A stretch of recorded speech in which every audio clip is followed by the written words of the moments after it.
May mga babae na hindi kailangan magsalita para malaman mong may nararamdaman.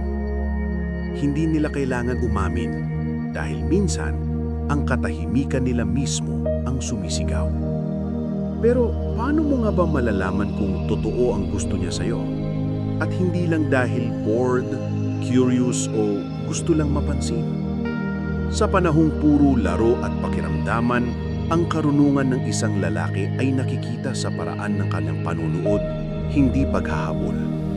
Ang stoic man ay hindi naghahanap ng kilig, hinahanap niya ang katotohanan sa likod ng kilos. Kaya sa video na ito, pag-uusapan natin ang 10 senyales na totoong may gusto siya sa'yo. Mga senyales na hindi palaging halata, pero kapag napansin mo, hindi mo na kailangan itanong. Dahil ang totoo, nararamdaman mo kahit ayaw mong maniwala. Ang unang senyales, pinapahalagahan niya ang presensya mo kahit walang dahilan. Mapapansin mong gusto kanyang makasama kahit walang okasyon, kahit walang pakay. Yung simpleng, tara, kape tayo, o kasama ka naman. Mga simpleng halita pero puno ng di sinasabing damdamin. Sa psychology, tinatawag ito na emotional comfort association. Kapag ang isang tao ay nakakaramdam ng kapayapaan sa presensya mo, hinahanap nila ito ng hindi nila namamalayan. At kapag babae ang ganito, ibig sabihin hindi lang siya interesado, komportable siya sa'yo. Pero tandaan mo kapatid, ang komportableng babae ay hindi ibig sabihin available. Dapat marunong kang magbasa ng hangganan dahil hindi lahat ng atensyon ay paanyaya. Ang stoic na lalaki ay marunong magpasalamat sa presensya, pero hindi kailanman umaasa sa presensya ng iba para maging buo. Ang pangalawang senyales, iba ang tingin niya sa iyo kumpara sa tingin niya sa iba. Kapag gusto ka ng babae, nag-iiba ang body language niya kapag ikaw ang kausap. Mas nagiging bukas, mas nakikinig, mas aware sa bawat galaw mo. Pero sa ibang lalaki, normal lang. Kahit sa grupo, mararamdaman mong may kakaibang focus kapag ikaw ang nagsasalita. Sa micro-behavior, ito ang tinatawag na attentive fixation. Hindi siya pwedeng dayain dahil ang mata ay laging sumusunod sa kung ano ang gusto ng puso. Kaya kahit gaano pa siya kagaling magtago, ang subconscious niya ang naglalaglag sa kanya. Kapag napansin mong madalas kayong magtagpo ng tingin, pero siya ang unang umiwas, iyon ang senyales ng emotional awareness. Ibig sabihin, aware siya sa tensyon sa pagitan ninyong dalawa at pinipigilan niya iyon dahil totoo ang nararamdaman niya. Ang pangatlong senyales, nakikialam siya sa mga bagay na may kinalaman sa iyo. Hindi ito yung pakikialam na mapanhimaso, kundi yung interesadong pakikialam. Tatanungin ka niya kung kumusta trabaho mo, kung anong plano mo, kung ayos ka lang ba. Hindi dahil tsismosa siya, kundi dahil nagmamalasakit siya. Kapag gusto ka ng babae, gusto niyang malaman ang direksyon mo. Hindi dahil gusto niyang kontrolin ka, kundi dahil gusto niyang masiguro na hindi ka nawawala sa landas mo. At kung minsan, ito ang pinakamahalagang senyales. Ang babae na totoong may gusto sa iyo ay nag-aalala sa katahimikan mo, hindi lang sa problema mo. Ngunit huwag mong kakalimutan, ang stoic na lalaki ay marunong tumanggap ng malasakit nang hindi ito ginagawang sandalan. Kapag may babae mang nag-aalaga o nagmamalasakit, pasalamatan mo, pero manatiling nakatayo sa sarili mong paa. Dahil ang respeto ay hindi lang tungkol sa kung paano ka magmahal, kundi sa kung paano ka tumatanggap ng pagmamahal nang hindi umaasa rito. Sa susunod na bahagi, pag-uusapan natin ang ika-4, ika-5 at ika-6 na senyales.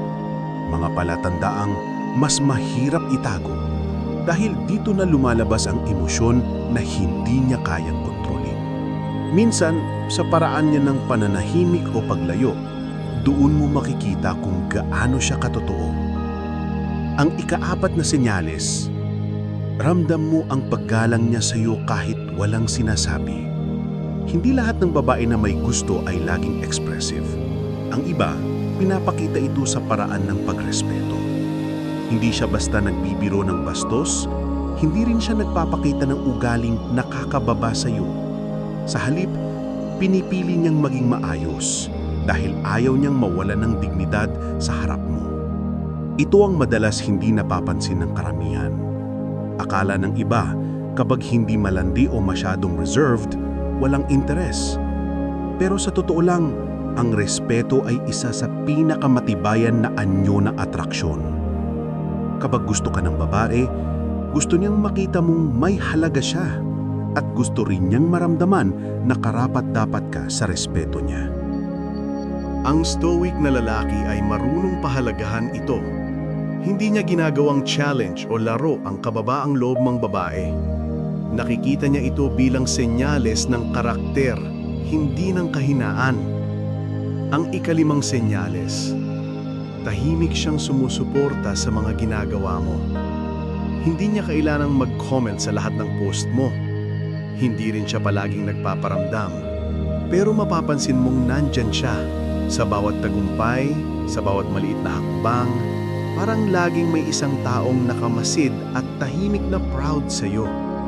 Minsan, yung simpleng "Congrats ha" o "Galing mo doon ah", ay hindi mo alam kung gaano kahirap sa kanya sabihin. Dahil sa likod ng mga simpleng salitang yun, nakatago ang damdamin na hindi niya kayang aminin ng diretsyo. Psychologically, ito ay tinatawag na indirect affirmation. Ito ang paraan ng isang taong gustong iparamdam ang suporta nang hindi kinakailangang lumabas ang emosyon ng buo. At sa mga babae, ito ay defense mechanism din. Ang pagprotekta sa sarili habang gustong tulungan kang umangat. Pero tandaan mo kapatid, ang mga ganitong babae ay bihira. Karamihan ay naghahanap ng atensyon.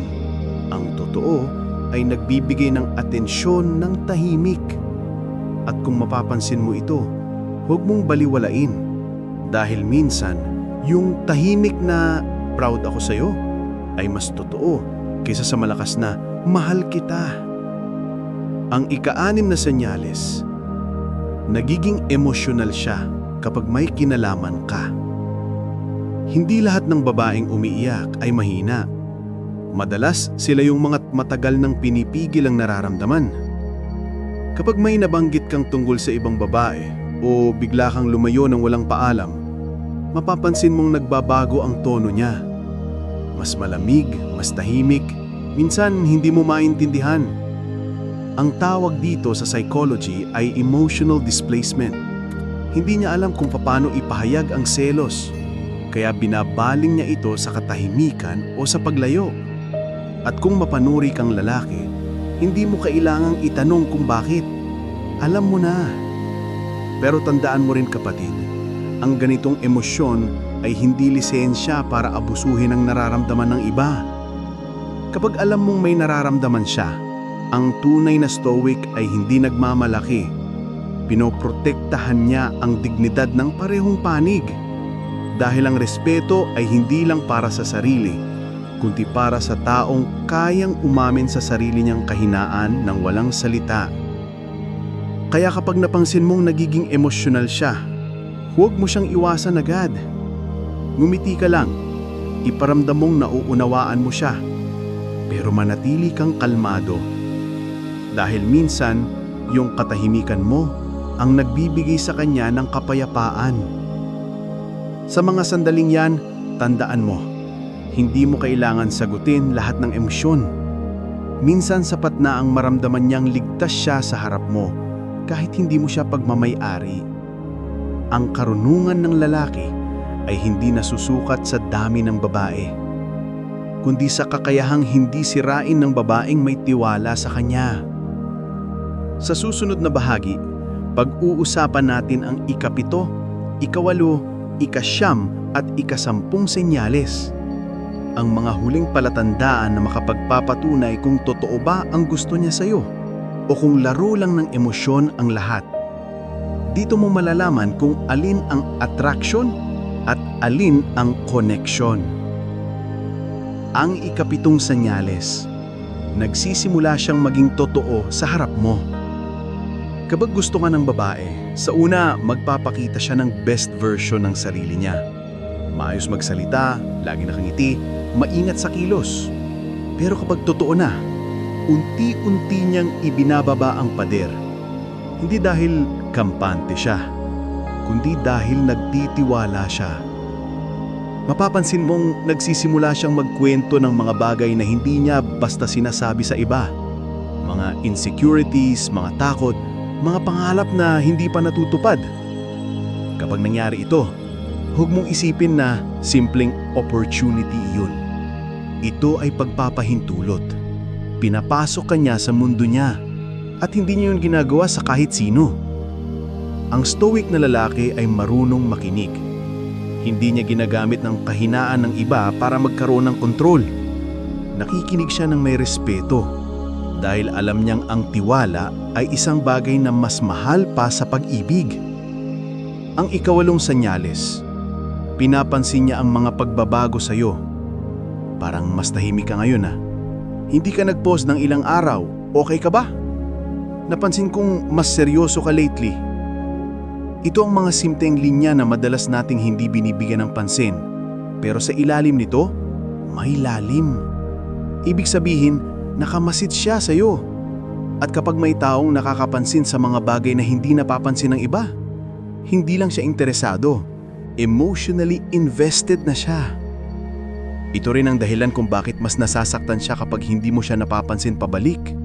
Dahil sa bawat maliit na detalye na alam niya tungkol sa iyo, nakakabit ang damdamin na gusto niyang itago. Ngunit tandaan mo kapatid, ang mga ganitong babae ay hindi naghahanap ng papuri. Ang gusto lang nila ay acknowledgement. Ang simpleng salamat ay minsan sapat na para maramdaman niyang hindi sayang ang kabaitan niya. Ang ikasyam na senyales, hindi niya kayang itago ang ngiti kapag ikaw ang kasama. Hindi ito yung tawa sa mga biro mo, kundi yung ngiting walang dahilan.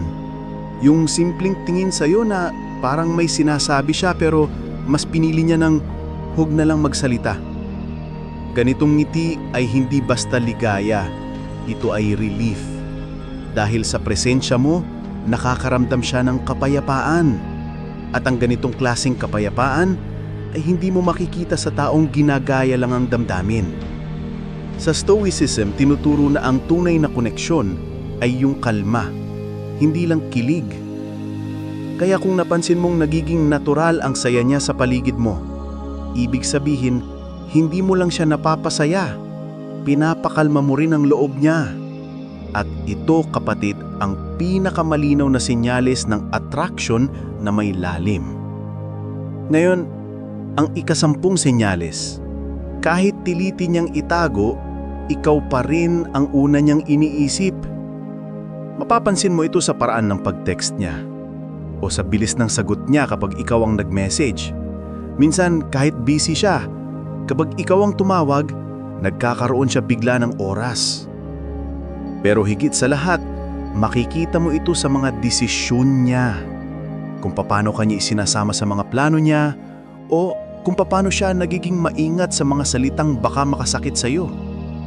Ang ganitong uri ng babae ay hindi basta gusto. Ito ay emotional alignment. Ibig sabihin, may parte ka na ng kanyang isip. Hindi dahil pinilit mo, kundi dahil pinili ka niya ng tahimik. Ngunit tandaan mo mga kapatid, ang stoic man ay hindi umiikot sa atensyon ng iba.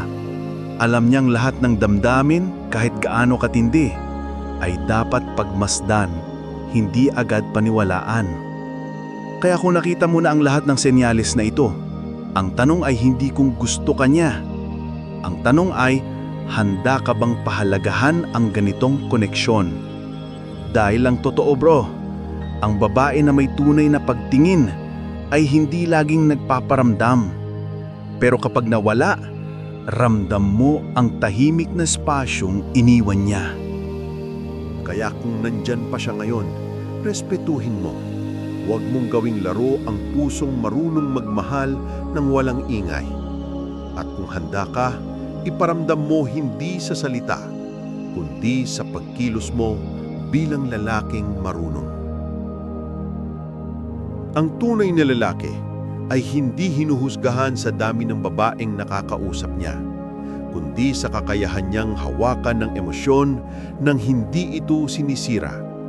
At doon nakikita ang stoic mind, ang ginhawa sa gitna ng tensyon, ang katahimikan sa gitna ng pag-ibig. Kung gusto mong matutong intindihin ang emosyon nang hindi ka natatangay nito, mag-subscribe ka sa Tagalog Stoic Aral. Dito, pinag-uusapan natin ang pag-ibig, disiplina at kalinawan ng isip. At kung nakarating ka hanggang dito, ilagay sa comments ang salitang tahimik pero totoo. Dahil ang mga ganitong tao, sila yung hindi palaging maingay pero laging totoo sa nararamdaman. Tandaan mo, kapatid, ang emosyon ay parang apoy. Kapag marunong kang humawak, nagbibigay ito ng init at liwanag. Pero kapag hindi mo inalagaan, ikaw mismo ang masusunog. Manatili kang matatag, manatili kang marunong, at sa bawat koneksyon na dumarating, piliting maging dahilan ng kapayapaan, hindi ng kaguluhan.